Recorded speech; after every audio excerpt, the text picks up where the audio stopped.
Hey everyone, welcome back to Lore Forge. Tonight we're diving into Hollow Knight to untangle one of Hallownest's most personal mysteries. What is the true relationship between Hornet and the Little Knight? Are they really siblings? And how did the Pale King's choices bind their fates together? Let's go back to where their story begins. Long before the Little Knight ever set foot in the ruins of Hallownest, a pale god descended into the darkness beneath a forgotten land. The ancient worm shed its old form and became the Pale King, a small, radiant being who offered the insects below something they had never known before: higher thought, language, and the promise of a grand kingdom. Under his rule, the caverns filled with carved stone, quiet roads, and the calm illusion that this place might last forever. But the rise of the Pale King came at the cost of another power. Before Hallownest's dream of civilization, there had been a different light. The Radiance, a moth-like higher being, once filled the minds of the insects with a soft, shared worship. They dreamed of her, prayed to her, and lived under her distant glow. When the Pale King arrived and gave the insects a new focus, that old devotion faded. The Radiance slipped out of memory and into the depths of forgotten dreams. She did not vanish. She lingered. Over time, her hurt and anger hardened into something poisonous, an orange infection that twisted thoughts and bodies, turning peaceful minds into broken reflections of what they once were. The Pale King saw what was happening and understood that simple walls and guards would never be enough. He needed a prison that existed not only in stone, but in soul. He needed a living seal. His answer lay far beneath his shining city, in a wound at the bottom of the world. In the depths of the ancient basin, past broken machines and silent caverns, there was the abyss. There, a black liquid pooled like living shadow. This was the void, cold and hungry. If the king could bind godlike power and void together, he believed he could create a being empty enough to hold the radiance forever. While this plan slowly took shape, another story was unfolding in a very different corner of the kingdom. To the west of Hallownest's polished roads and towers, there was a place that never truly accepted the Pale King's dream. Deep Nest was a tangled labyrinth of tunnels, webs, and chitin, ruled by Hera the Beast. Its people moved in the dark with their own customs and their own loyalties. They did not kneel easily to outsiders, not even to a pale god. When the infection worsened and the Radiance's influence became impossible to ignore, the Pale King understood he would need help from powers beyond his inner court. He needed more than soldiers and walls. He needed minds that could sleep forever and lend their power to a great seal. So he sought out 3 figures, each strong and respected in their own domain: Monomon the Teacher, Lurien the Watcher, and Hera the Beast. These 3 would become the Dreamers, beings whose endless sleep would help lock away the Radiance's prison inside the Black Egg Temple. Hera, however, did not accept this role for free. Becoming a dreamer meant surrendering her waking life and leaving Deep Nest without its queen. She refused to simply fade away and abandon her people to whatever future might come, so she named her price. Her request was simple and absolute. If the Pale King wanted her mind for his seal, he would give Deep Nest an heir. She demanded a child of both their lines, a daughter who would inherit her strength and stand as proof that Deep Nest had not bowed completely to Hallownest's shining vision. The Pale King agreed to this bargain. From that union, Hornet was born. She was a child of silk and royalty, woven from the blood of Hera and the strange divinity of the Pale King. Her body carried the speed and precision of a hunter, and her spirit carried the weight of a deal made to save a kingdom. Hera did not have long with her daughter. When the time came to form the Great Seal, she gave herself to the dreamer's role. Her consciousness was drawn into an eternal sleep, one of 3 pillars holding the Radiance's prison together. Her body remained behind, but her mind drifted in endless dreaming, unreachable to the daughter she had demanded in payment. Hornet grew up in a world already cracking at the edges. The infection had not vanished completely. It lurked in corners and fissures, waiting for its moment to return. The Pale King city still stood, but its future was far from secure. Hornet learned to move through tunnels and ruins that did not entirely belong to either Deepnest or Hallownest. She became a hunter between worlds. She carried a long needle and thread, a weapon and a tool in one, and learned to use it with quiet precision. She watched the borders of the kingdom and the ancient places where her father's secrets were hidden. She walked the lines between factions that no longer trusted each other, between a king's fading dream and a wilder, older darkness that refused to be tamed. Hornet was not a princess in a simple, peaceful court. She was a sentinel in a kingdom built on uneasy bargains and half-spoken truths. Somewhere above, the Pale King clung to his plan. Somewhere beneath, the abyss waited, and the radiance stirred inside a prison of bone. And far below, in that sea of void at the bottom of the world, other children of the Pale King were beginning their existence in a very different way. While Hornet was born from a bargain of flesh and silk, the Pale King's other children were shaped in darkness. In the depths of the ancient basin, the abyss opened like a wound in the earth. Here, the Pale King and his queen, the White Lady, carried out their most merciless work. The White Lady, a tall, root-like higher being, speaks of children born of God and void. These children were the vessels. The plan was cruel in its simplicity.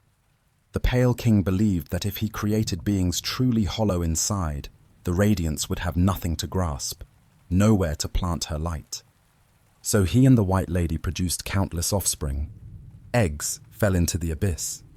When they cracked, pale, masked figures climbed out of the darkness, their bodies filled not with warm lifeblood, but with the cold presence of the void. These vessels were meant to have no mind to think, no will to break, and no voice to cry suffering. They were not raised as sons and daughters in a loving court. They were tested as tools. In the king's eyes, they were instruments of salvation, not children to be cherished. Near the entrance to the abyss, an inscription speaks of a pure vessel that has ascended, and of the regret left behind. It hints at a grim selection. Among all those pale figures, one was judged pure enough to serve the king's purpose. The rest were left to fall onto the spikes below, their bodies piling up in the dark. The one chosen child would become the Hollow Knight.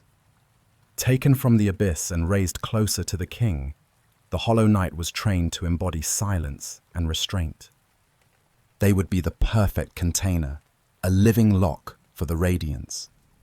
When the time came, the Pale King carried out his plan. With the help of the Dreamers, the Hollow Knight was bound within the Black Egg Temple. The radiance was drawn into this living prison, sealed behind layers of dream and will. For a while, the infection subsided. Hallownest rested in a fragile calm. The king believed his kingdom had been saved. But the story of the vessels did not end with the chosen one. Among the many children cast into the abyss was a smaller figure, one who would later be known simply as the Knight, or Ghost. They were not lifted up as the pure vessel. They were one of the rejects, one of the many that the Pale King left behind along with his unspoken guilt. Somehow, this tiny vessel did not remain in the abyss. Whether through stubbornness, chance, or a spark of something the king tried to deny, they climbed out of that pit. They escaped the boundaries set around the place and wandered away from Hallownest into lands where the Pale King's light no longer reached. By the time the night returns, drawn back by a call they cannot name, Hallownest is already in ruins. The infection has broken through again. The Hollow Knight's shell is cracking. The Dreamers still sleep, holding a failing seal in place. The Pale King is gone, leaving behind only empty halls and the weight of his choices. The night arrives as a silent wanderer. They do not speak. They do not remember their origin. They are pulled forward by instinct and by a faint connection to the place that created and abandoned them. But someone else remembers more than she says. Hornet is already moving through the kingdom when the night arrives. She appears in places that matter, standing on ledges, crossing paths with strange elegance, always a few steps ahead. She watches this small figure, this ghost, as they push deeper into the broken kingdom. Their first true clash happens in Greenpath, a place where life still clings to the stones. Vines, acid, and wandering beasts fill the air with motion. In the middle of that wild beauty, Hornet tests the night with needle and thread. She moves quickly, weaving around them, casting her voice across the arena. She calls them a ghost, and speaks of a call they do not fully understand. Her words are sharp, but there is more in them than simple hostility. Calling the night a ghost fits what they are on the surface. They drift through a dead world, quiet and masked, like a spirit wearing a body shaped for war. But the name also touches something deeper. To Hornet, this vessel is a remnant of a past her father tried to bury, one of the forgotten children from the abyss, returning to walk under the sky. Hornet knows the nature of the vessels. She knows how many were thrown away. She knows what the Hollow Knight was meant to be. She understands that her father used his own offspring as tools in a plan that is now failing in front of her eyes. So when she strikes, she is not only defending territory, she is testing whether this small ghost is just another hollow tool or something more. The knight survives the duel in Greenpath and continues forward. They face guardians, dreamers, and remnants of the Pale King's era. They descend into the City of Tears and walk through the quiet rain that falls eternally over the king's abandoned throne.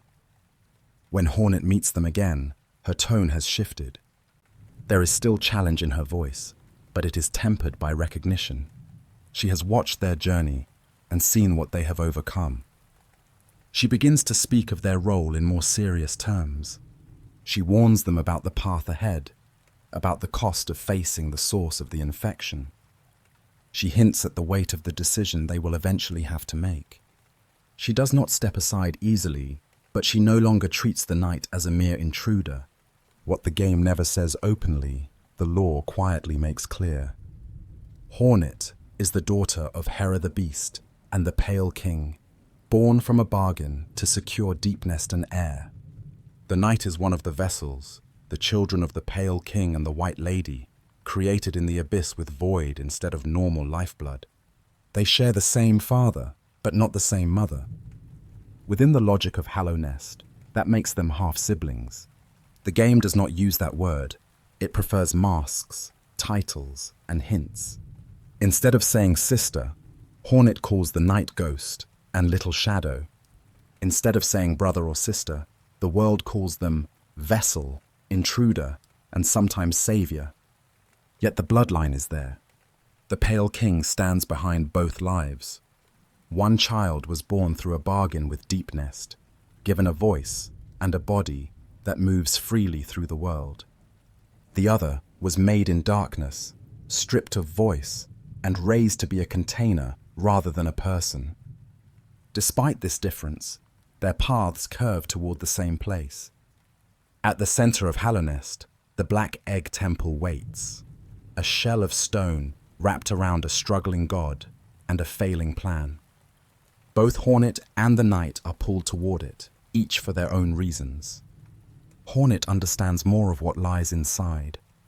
The knight feels its call more deeply than they can explain, and the closer they draw to that place, the clearer it becomes that the Pale King's design is breaking apart, dragging all of his children along with it. At the heart of Hallownest stands the Black Egg Temple, a silent monument to the Pale King's greatest hope and his greatest mistake. Inside, the Hollow Knight struggles. The radiance burns within their mind, pushing against the edges of the seal. Cracks spread through the shell. The infection spills out into the world again. The dreamers still sleep, their minds tied into the seal, but their sacrifice is no longer enough. The kingdom you explore is what remains when a god's careful plan begins to fail. When the knight finally reaches the Black Egg Temple, there are several ways their story can end. In one path, often called the Hollow Knight ending, the knight confronts the Hollow Knight while still carrying the king's original idea of what a vessel should be. The battle is fierce and painful. When the Hollow Knight can no longer go on, the Radiance's power spills out. The knight absorbs the infection into themselves and is sealed inside the Black Egg in their sibling's place. Hallownest gains a new living lock, but the Radiance and the infection are not truly destroyed, only contained again inside another vessel. There is another path that shows a different twist in this tragedy, one that brings Hornet even closer to the center. In the Sealed Siblings ending, Hornet intervenes as the Hollow Knight falters. She swoops in, breaks their shell with her needle, and pins them down, giving the knight a clear opening. If the knight presses the attack instead of reaching for deeper understanding, the battle ends in a way that echoes the first path, but with an added cost. The Hollow Knight falls. The knight absorbs the infection and becomes the new seal inside the Black Egg. This time, however, Hornet does not remain outside. She is trapped along with them, her mask appearing on the door like that of a new dreamer. Once again, the Radiance and her infection are locked away inside the knight, and Hornet is bound into the structure of the seal itself. In both of these endings, the problem is contained for a time. The Radiance can no longer freely haunt the dreams of Hallownest's people. The infection is sealed inside a vessel, but the pattern remains the same. A child of the Pale King becomes a prison, and someone else is left to stand watch or be bound to the seal. There is, however, another path the knight can walk, one that digs deeper into their own origin instead of repeating the king's mistake. If the knight follows the call of the abyss and listens to the White Lady's hints, they can descend back into the place where the vessels were born. There, they recover pieces of King Soul and eventually reshape this charm into something new, Void Heart. By doing this, the knight stops being merely a container filled with void. Instead, the void recognizes them and gathers around their will. They become a true focus for it, not just a shell with darkness inside. When they return to the Black Egg Temple in this state, the story can reach a different conclusion. In the ending, often called Dream No More, Hornet once again pins the Hollow Knight and gives the knight an opening. This time, instead of simply striking down the broken vessel, the knight uses the awoken dream nail. They are drawn into the Radiance's realm, a blinding space of light where the source of the infection reveals itself fully. The knight confronts the Radiance directly. The void flows through them and through the Hollow Knight's shade, tearing open the Radiance's defenses and dragging her down. She is consumed by the void, and her hold over Hallownest's dreams finally ends. After this, the Black Egg disappears. The infection is purged from the kingdom. Hornet wakes alone in the empty temple, finding only the knight's shell broken in half at the center of a crater in the floor. The scene then shifts to the abyss, where the remaining vessels sink quietly back into the dark, finally put to rest. The game leaves the knight's exact fate unspoken. The broken shell and the quiet of the abyss suggest that they have died or returned fully to the void. What is clear is that, in this path, the Radiance is gone and the infection cycle is truly over, not just delayed. So, is Hornet really the knight's sister? On the simplest level, the answer is yes. Hornet is the daughter of Hera the Beast and the Pale King, born from a bargain to secure Deep Nest and heir. The knight is one of the vessels, children of the Pale King and the White Lady, created in the abyss and described as born of God and void. They share the same father and have different mothers. By blood, that makes them half-siblings. The game never has a character sit down and say this plainly. Instead, it lets the truth form slowly in the player's mind, through scattered lines of dialogue, hidden locations, and small pieces of lore. The relationship is real, but it is never dressed in warm family language. On a deeper level, their bond is shaped more by fate than by everyday family life. Hornet is a child of life and web, a hunter born from a queen's demand and a god's agreement. She has a sharp will, a clear voice, and a body that moves freely through the world. She was meant to inherit and protect, even if there is no peaceful throne left for her to sit on. The night was meant to be something else entirely. They were supposed to be empty, a shell without a fully formed self, a lock rather than a person. The Pale King did not look at the vessels and see sons and daughters. He saw tools that might hold back a vengeful light. Yet both Hornet and the Knight refused to fit perfectly into the shapes the king designed for them. Hornet does not simply guard the remnants of Hallownest and accept whatever fate the seal imposes. She moves, watches, and tests. She questions whether the existing cycle deserves to continue. She challenges the Knight, but she also clears the way for them to reach the truth if they prove worthy. The Knight, meanwhile, begins as a quiet shadow, but their choices shape the entire fate of the kingdom. They can accept the role of another sealed sibling, repeating the old tragedy, or they can claim their connection to the void and bring the entire story of the Radiance and the infection to a final close. In every version, though, Hornet stands close to the center of the Knight's path. She is not a distant, unseen relative. She is a presence that confronts, guides, and sometimes resists. She looks at this small vessel from the abyss and sees not just a tool, but a reflection of what the Pale King did to all of his children. She never calls the Knight brother or sister. She calls them Ghost and Little Shadow. For many, those names feel more honest than any family title.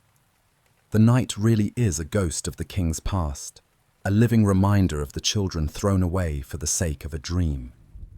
When the story grows quiet and the last echoes of battle fade, Hallownest feels like a place caught between memory and forgetting. Broken statues watch empty plazas. Old signs hang over doors that will never open again. The rain over the City of Tears keeps falling at the same steady pace, as if the sky itself is trying to wash away everything that happened here. Somewhere in those empty streets, you can imagine Hornet moving along the rooftops, light and quick, her needle glinting for a moment before it disappears into the mist. She does not have a peaceful kingdom to rule, no court to address, no throne to sit on. But she is still there, holding her own kind of vigil over what remains. She is a survivor of a story that asked too much of its children. Far below, in places most will never see, the shadows of the abyss lie still. The broken shells of the vessels rest where they fell. Whatever the true fate of the Knight may be, their journey has already changed the shape of that darkness. The void is no longer just a silent sea at the bottom of the world. It is part of a choice that was finally made, after so many others were forced. If you trace the paths of these two figures, Hornet and the Knight, they cross and separate like threads pulled through the same cloth. They are never quite walking together for long, yet they are never truly apart. The Pale King is gone. The Radiance is gone. What is left are the lives that continue after them, in the quiet places where no one is giving orders anymore. In that quiet, it becomes easier to see what their relationship really is. Not a simple title, not a neat word like sister or brother, but something shaped by shared origin, shared burden, and the same wounded kingdom beneath their feet. Two different children of the same distant light, each carrying a piece of its shadow. As Hallownest settles back into its long, deep silence, their story remains woven into every stone and every web. A princess of silk, watching from above. A ghost of void, walking in the spaces between life and memory. Whatever paths they follow next, they will always be linked by the choices that were made long before either of them took their first step.